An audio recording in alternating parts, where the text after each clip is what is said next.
Victor अनातोलिच boat 13 जनवरी 1967 को साबिक Soviet union में पैदा हुआ। उसका बचपन एक आम सोवियत फैमिली में गुजरा जहां डिसिप्लिन और रियासती कवानीन को बहुत अहमियत दी जाती थी। उसके पेरेंट्स चाहते थे कि वो तालीम पर तवज्जो दे और एक इज्जतदार गवर्नमेंट एम्प्लॉय बने। बचपन ही से विक्टर बोट में गैर मामूली ज़हानत देखी गई। खास तौर पर जुबानें सीखने में वो बहुत तेज था। वो रूसी के अलावा अंग्रेजी, फ्रांसीसी और चंद अफ्रीकी जुबानें भी सीखने लगा। उसका बचपन बज़ाहिर पुरसुकून था, लेकिन सर्द जंग के माहौल ने उसकी सोच को गहरे अंदाज में मुतासिर किया। वो दुनिया की ताकतों, असले और सियासत को गौर से देखता था। यही मुशाहिदात आगे चलकर उसकी जिंदगी का रुख बदलने वाले साबित हुए। विक्टर बोट ने अपनी जवानी में ही फौजी तालीम हासिल की और कहा जाता है कि वो सोवियत एयरफोर्स या मिलिट्री इंटेलिजेंस से भी वाबस्ता रहा। उस दौर में उसने हवाई जहाजों, लॉजिस्टिक्स और बैनुल अक़वामी नेटवर्क्स के बारे में गहरा इल्म हासिल किया। 9 उम्री ही में वो समझ चुका था कि ताकत का असल सरचश्मा असला ही है। उसके साथी उसे एक खामोश मगर नहायत ही चालाक नौजवान के तौर पर जानते थे। वो कम बोलता लेकिन ज्यादा सुनता। सोवियत यूनियन के ज़वाल के असर उसे नजर आ रहे थे और विक्टर बोट उस तब्दीली को एक मौका के तौर पर देख रहा था। उस दौर में उसके जहन में गैर कानूनी मगर मुनाफा बख्श रास्तों के बीज बोए जा चुके थे। यही वो वक्त था जब उसने अपनी आइंदा जिंदगी का नक्शा तैयार करना शुरू किया। 1991 में जब सोवियत यूनियन टूटा तो पूरे खित्ते में बदइंतजामी फैल गई। सरकारी असला के ज़खायर गैर महफूज हो गए और हजारों टन हथियार बगैर निगरानी के रह गए। विक्टर बोट ने इस सूरत हाल को एक सुनहरी मौका के तौर पर देखा। वो जानता था कि दुनिया के कई हिस्सों में जंगें जारी हैं और असले की मांग बहुत ज्यादा है। उसने पुराने फौजी राब्तों को इस्तेमाल करते हुए असला खरीदना और बेचना शुरू किया। इब्तिदा में ये काम छोटे पैमाने पर था, लेकिन जल्द ही ये एक बहुत बड़े नेटवर्क में बदल गया। उस दौर में विक्टर बोट ने सीखा कि अफरा तफरी में ही सबसे ज्यादा फायदा हासिल किया जा सकता है। सोवियत निजाम के टूटने ने उसे वो रास्ता दिया जिसने उसे आलमी सतह पर मशहूर कर दिया। दोस्तों, विक्टर बोट ने 1990 की दहाई में बाज़ाब्ता तौर पर गैर कानूनी असला की तिजारत शुरू की। उसने पुराने जहाज खरीदे और उन्हें असला की तिजारत के लिए इस्तेमाल किया। वो अफ्रीका, मशरिक़ वस्ता और जनूबी अमेरिका तक हथियार पहुंचाने लगा। उसकी खास बात यह थी कि वो इंतहाई मुश्किल इलाकों में भी असला पहुंचा देता था। बागी गिरोह, जंगजू तंजीमें और खाना जंगी में मुब्तला ममालिक उसके क्लाइंट बन चुके थे। वो जाली कंपनियों और दस्तावेजात के जरिए कानून से बचता रहा। आहिस्ता आहिस्ता उसका नाम खुफिया एजेंसियों की नजर में आने लगा, लेकिन उस वक्त तक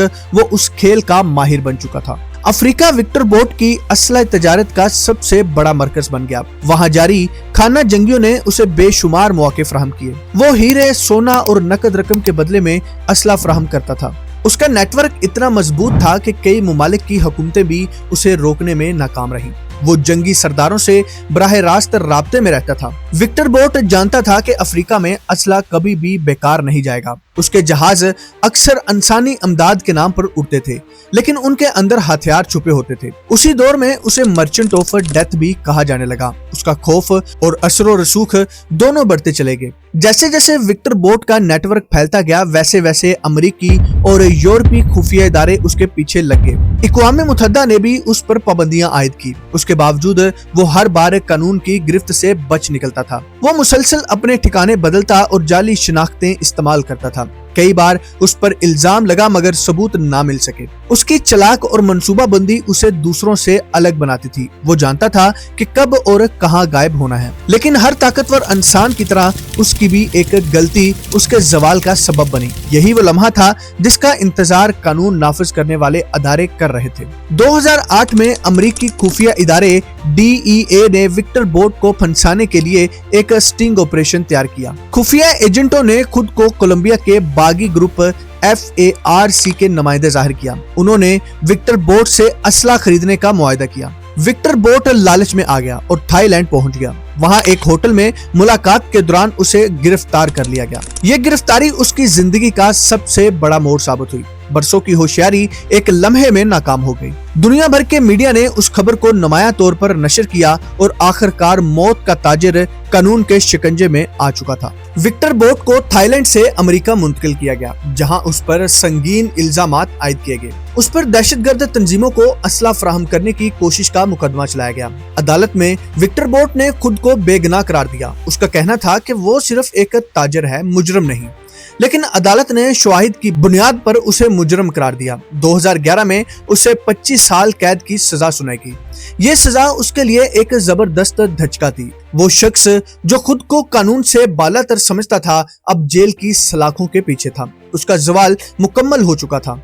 2022 में दुनिया एक बार फिर विक्टर बोट का नाम सुनने लगी। अमेरिका और रूस के दरमियान कैदियों के तबादले का मुआहिदा हुआ।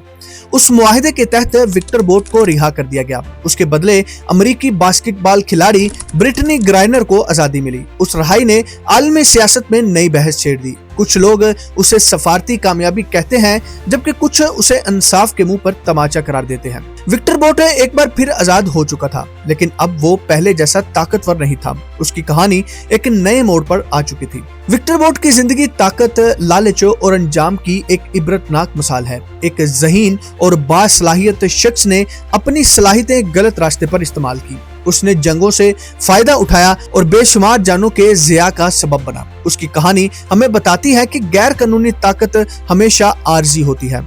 चाहे कोई कितना ही होशियार क्यों ना हो, अंजाम से बच नहीं सकता। विक्टर बोट आज तरीक का एक मुतनाज़िया किरदार है। कुछ के लिए वो एक स्मार्ट बिजनेसमैन था और कुछ के लिए एक जालिम मुजरिम, लेकिन हकीकत यह है कि उसका नाम हमेशा अंधेरे के साथ जुड़ा रहेगा। यही उसकी जिंदगी की असल कहानी है।